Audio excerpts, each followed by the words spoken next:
Introduction. Picture this, June 1976, Chateau Impney in Worcestershire. British Leyland is about to unveil something nobody expected. The motoring press has gathered, skeptical as always when it comes to BL. They're expecting another forgettable saloon, perhaps a warmed-over rehash of yesterday's ideas. Instead, David Bache and his team pull the covers off a car that looks like it escaped from Maranello rather than Birmingham. The Rover SD1 has arrived. The Ferrari Daytona influence is unmistakable. Those indicator lights, that fastback roofline, the low-slung profile. This isn't just another British executive car. This is Britain trying to build a supercar for the family man. And for one brief shining moment it works. The press goes wild. European Car of the Year for 1977. Orders flooding in. Finally, British Leyland has done something right. But here's the tragedy you already know if you lived through this era. The SD1 became one of the greatest what-ifs in British automotive history. A brilliant design strangled by the very company that created it. Quality control that made a mockery of the word quality. Industrial disputes that meant cars left the factory missing parts or with parts that simply fell off. This is the story of how Britain designed one of the most forward-thinking executive cars of the 1970s, won the hearts of motoring journalists across Europe, then proceeded to destroy its own creation through sheer incompetence. If you owned one back then, you know exactly what I'm talking about. Section 1. The design that changed everything. Let's start with what made the SD1 special, because this wasn't just another three-box saloon competing with the Ford Granada. David Bache, fresh from his triumph with the Range Rover, had a vision that seemed almost reckless for a mainstream executive car. He looked at the Ferrari 365 GTB/4 Daytona and thought, why can't a family hatchback look like that? The answer, of course, is that nobody had tried. But Bache wasn't just copying Ferrari. He'd also been influenced by a 1967 Pininfarina prototype built on the BMC 1800 platform, the same basic shape that would inspire the Citroën CX. Those ribbed rear lights on the SD1, direct from that Pininfarina study. The covered C-pillars on early cars, same source. But it was the Daytona's side swage lines and those unmistakable front indicator lenses that really sealed the comparison. The result was a 5-door fastback hatchback that looked like nothing else in its class. The Mercedes W123 looked staid by comparison. The BMW 5 Series seemed conservative. Even Jaguar's XJ6 felt old-fashioned next to this wedge-shaped newcomer. At 4,730 millimeters long and sitting on a wheelbase of 2,820 millimeters, the SD1 was spacious, practical, and genuinely beautiful. That low roof line, barely 1,380 millimeters tall, gave it a sporting stance that executive car buyers hadn't seen before. Bache's team made some brilliant practical decisions too. That dashboard, loved by some, hated by others, was a single molding that could be flipped for left or right-hand drive markets. Where the steering column came through on one side, an air vent plugged the hole on the other. Cost-effective and clever.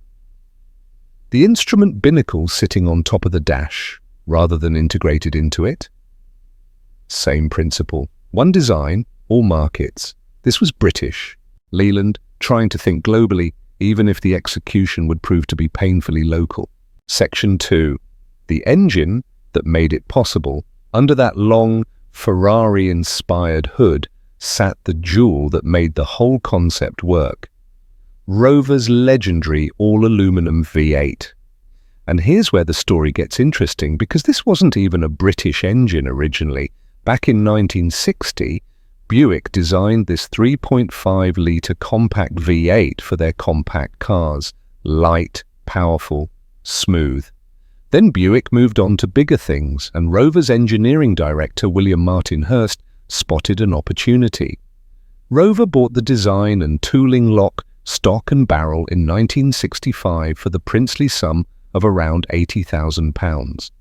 By 1976, this engine had proven itself in the P5B, the P6, and the Range Rover. In the SD1, it delivered 155 brake horsepower at 5,250 RPM from 3,528 cubic centimeters. Not earth-shattering by modern standards, but remember what you're comparing it to. The Mercedes 280 SE made about the same power from a much larger engine. The BMW 528 with its straight six managed 165 horsepower. The Rover was competitive. More importantly, it felt special. That V8 burble, that effortless torque delivery, the way it pulled smoothly from low revs without complaint, this was what made the SD1 feel like a genuine GT car rather than just another executive barge. Top speed was claimed at 125 miles per hour, with 60 miles per hour arriving in around 9 seconds with the manual gearbox. Respectable performance that made the car feel faster than the numbers suggested. Later, in 1977, Rover added two six-cylinder engines for those watching their fuel bills, a 2.3-litre with 123 horsepower and a 2.6 with 136. These were developed from the old Triumph 2000/25, 100 units, solid engines if not as charismatic as the V8. The 2600 could still manage 121 miles per hour, just 4 less than the flagship V8, while returning significantly better fuel economy. Section 3. The build quality crisis. Now we come to the part that's painful to discuss, but impossible to ignore. The SD1 should have been British Leyland's saviour. Instead, it became Exhibit A in the case against British manufacturing quality in the 1970s. And if you bought one in those first few years, you didn't need a court case. You had the evidence sitting in your driveway, leaking, rattling, and falling apart. The problems started immediately. Autocar magazine, in its road test of an automatic 3500 in January 1977, reported daylight visible past the rear door window frame. Poor door seals, steering vibration at speed from incorrectly balanced wheels, and that was a press car, supposedly the best they could offer. Motor Magazine's managing director was even more blunt, calling the finish downright disgusting for a near £5,000 car. The magazine long-term tests were devastating.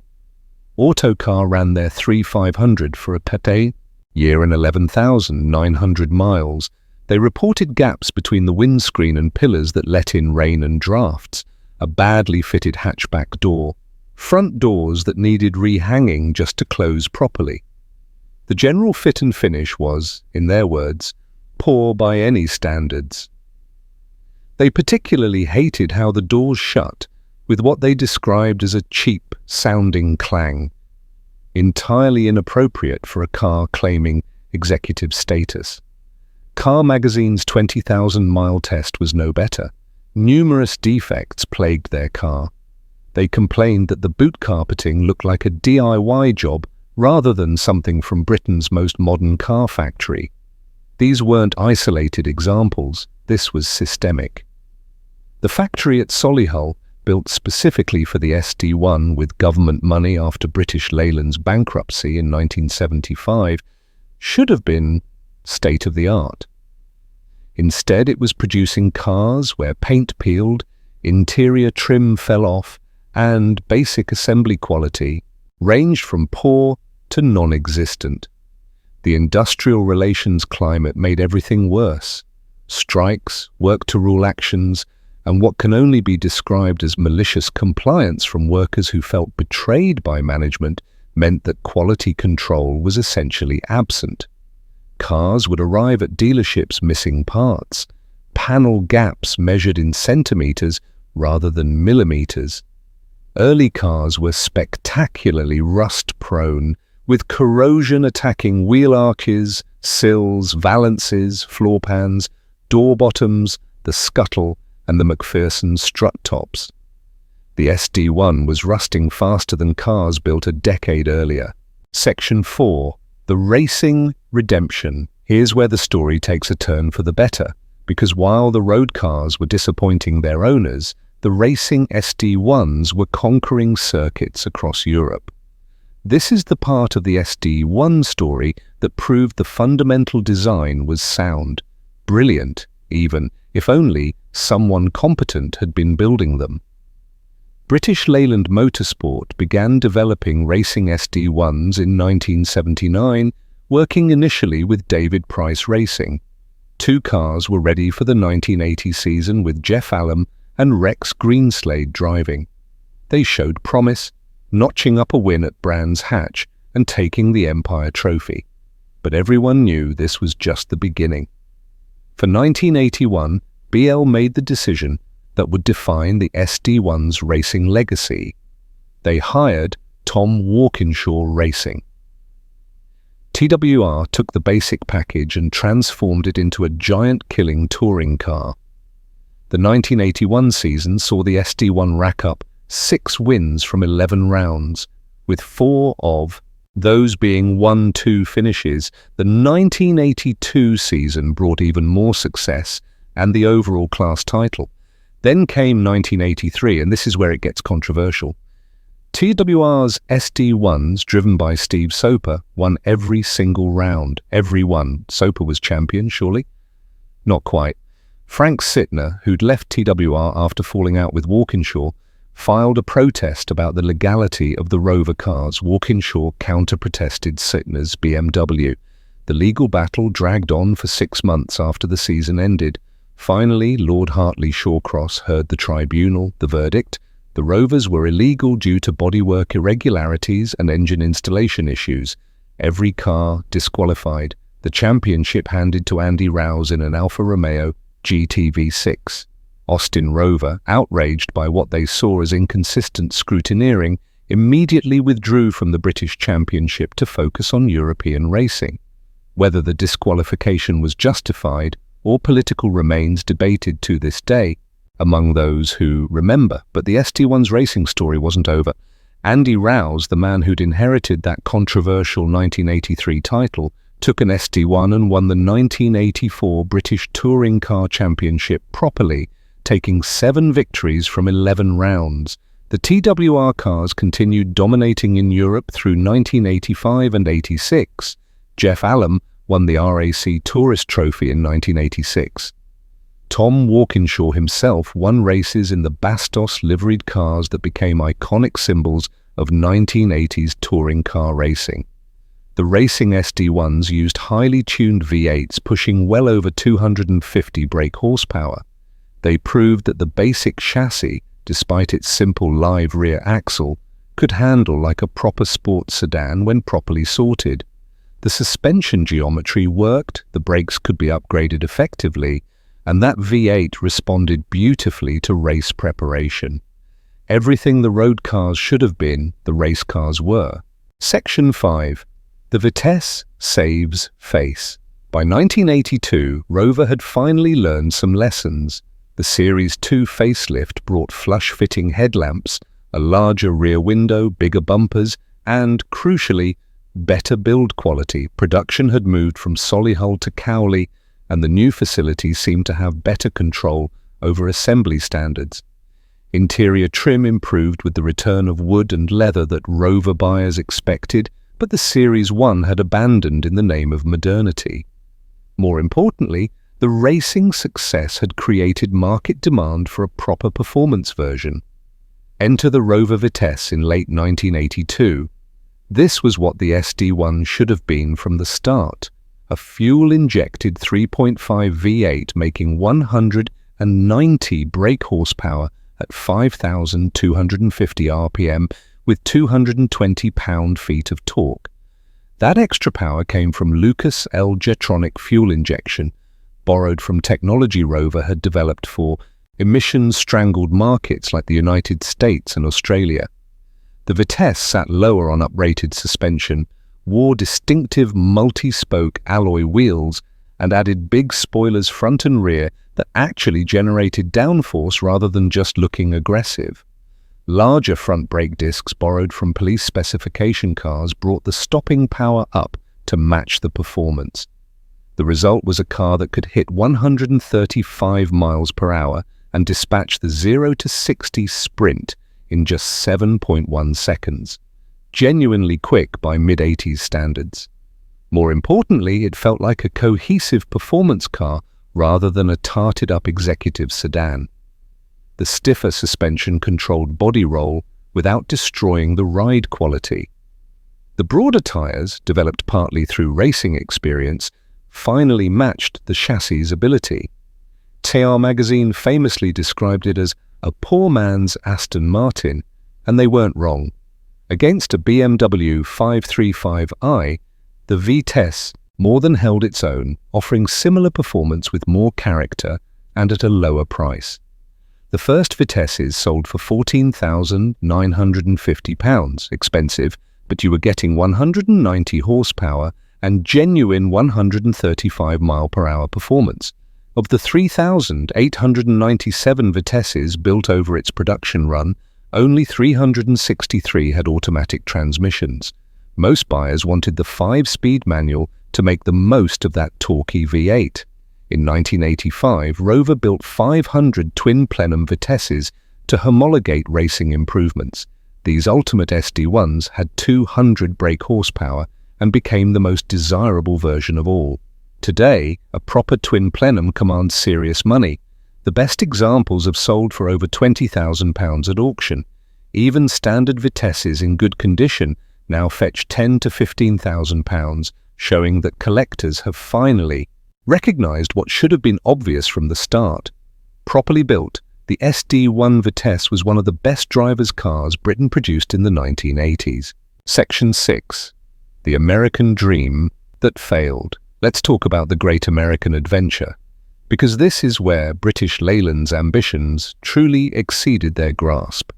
After a 10-year absence, Rover returned to the United States market in 1980 with the SD1, badged simply as the Rover 3500. They'd secured US type approval, modified the car to meet federal regulations, and prepared for what they hoped would be a triumphant return. The American specification SD1 got round sealed beam headlights, replacing the glass-covered European lenses, a requirement nobody liked, but everyone had to accept. Chunky 5-mile-per-hour impact bumpers added weight and ruined the clean lines. The V8 was modified with fuel injection specifically for the US market, producing 148 brake horsepower, less than the European carbureted version's 155, but cleaner for emissions. Small Union Jack badges adorned the front fenders to emphasize the car's British origins, as if anyone could miss it. The equipment level matched the UK's top-spec V8S model, including features like air conditioning, velour upholstery, but no leather option, and power windows. The 5-speed manual was standard, with the 3-speed automatic optional. On paper, it looked competitive against German rivals selling in America. In practice, the American adventure was an unmitigated disaster. Over 2 years, Rover managed to sell approximately 800 cars, less than one a day, from a handful of dealers scattered across the United States. By the end of 1981, it was over. Unsold cars lingered on dealer lots well into 1982, but Rover had already given up. What went wrong? Everything. The weak dollar made European imports expensive compared to American products. The 1979 energy crisis had buyers seeking fuel efficiency, not V8 performance. The dealer network was tiny, leaving most Americans unaware the V8 car even existed. Marketing budget practically non-existent. To save money, the official US press launch was combined with the Triumph TR8s, but the real killer was reputation.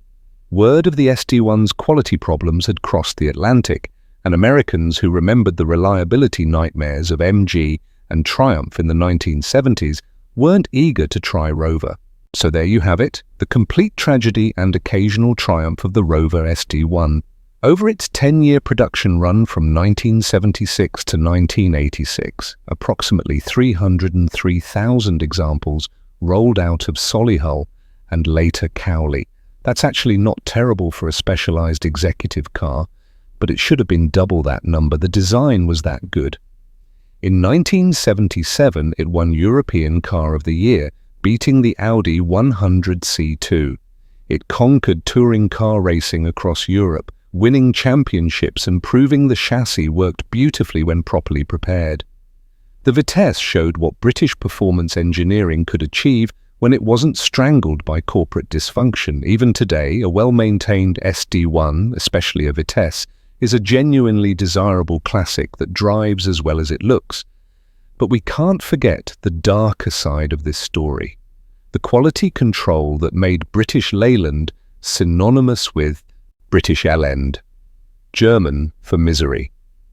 The industrial strife that meant buying an early SD1 was signing up for a relationship with your mechanic. The rust that consumed these cars faster than vehicles built in the 1960s. Margaret Thatcher reportedly refused to ride in one, which tells you everything about how the SD1's reputation had fallen. The SD1 was the last true Rover designed and built by Rover engineers at Rover's own facility. After 1986, the Rover 800 that replaced it was a Honda collaboration built at Longbridge. The SD1 marked the end of an era, for better and worse. It proved Britain could still design world-class cars, and that design alone wasn't enough if you couldn't build them properly.